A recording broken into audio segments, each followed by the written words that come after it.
мислам дека општеството треба да се учи со различностите, и различностите понекогаш се етнички, понекогаш се не знам, верски, но понекогаш се еве и од попреченост. Така да сите ние треба да се навикнуваме, да живееме едни со други, со сите потреби што сите ги имаме и да бидеме колку што може подеднакво.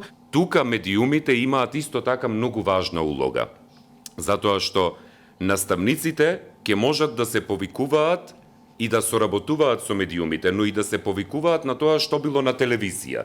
Затоа што да не се лажеме, ние денес се уште живееме во општества каде што работите се клучни. Тоа што не било на телевизија може да не постои, или тоа што го нема во онлайн просторот, не постои ни во офлайн просторот. Не може да зборуваме за социализација, да не го спомниме семејството како основна клетка, каде што учениците, децата, ги учат основните работи и вредносни ставови за другиот.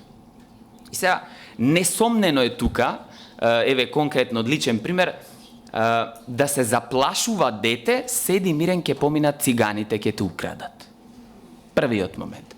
Седи, ке те дадам на чичкото ѓуптен што продава железо. Вториот момент.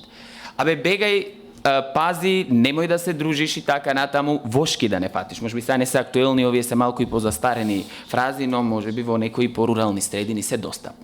И сега ние, кога растиме дете во семејство на таков начин, очекуваме дека тоа дете која ќе дојди во основно треба да седи со деца од друга националност, да ги прифати различностите, да знае да прославува дека и Бајрам е празник, и Велик ден, и Василица и така натаму, а па кога ќе дојди во средно се чудиме зошто имаме меѓуетнички тензии, конфликти, тепачки по автобуси, групи ни се собираат по градот и така натаму. Ние како традиционално познати, нели, во држава што си градиме традиционално стереотипи и предрасуди за различни работи, така попреченоста не е тема која што е поштедена од таа работа.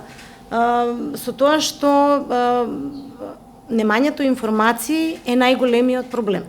Генерално за секој стереотип, за секоја предрасуда, немањето информации е тој, мислам, главната работа. Кога ги имате доволно информации, ќе можете да направите собствено, да имате собствено мислење, а кај нас тоа што ќе го каже и комшијата, и пријателот е многу порелевантно од тоа што кога ќе отворите книга или медиум, ќе го најдете како точен факт. Стереотипите и предрасудите отежнуваат комуникацијата помеѓу луѓето, а тоа е апсолутно не е цел на воспитно-образовниот процес, туку ние постоиме за да ги надминеме тие стереотипи и предрасуди и сите видови на потешкоти во комуникацијата.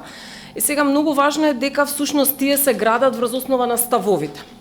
Значи ставовите опфаќаат когнитивен процес, афективен што е поврзан со емоционалноста, мотивацијскиот. Во средното образование можам да зборувам, емоционалниот аспект е многу важен, бидејќи тогаш учениците се во она доба што се вели пубертет, кога се буквално со многу краток фитил. Ние веќе од најмала возраст што правиме? Образуваме медиумски писмени личности кои што ќе имаат одговорност и критички осврт на секоја информација и содржина што ќе доаѓа до нив.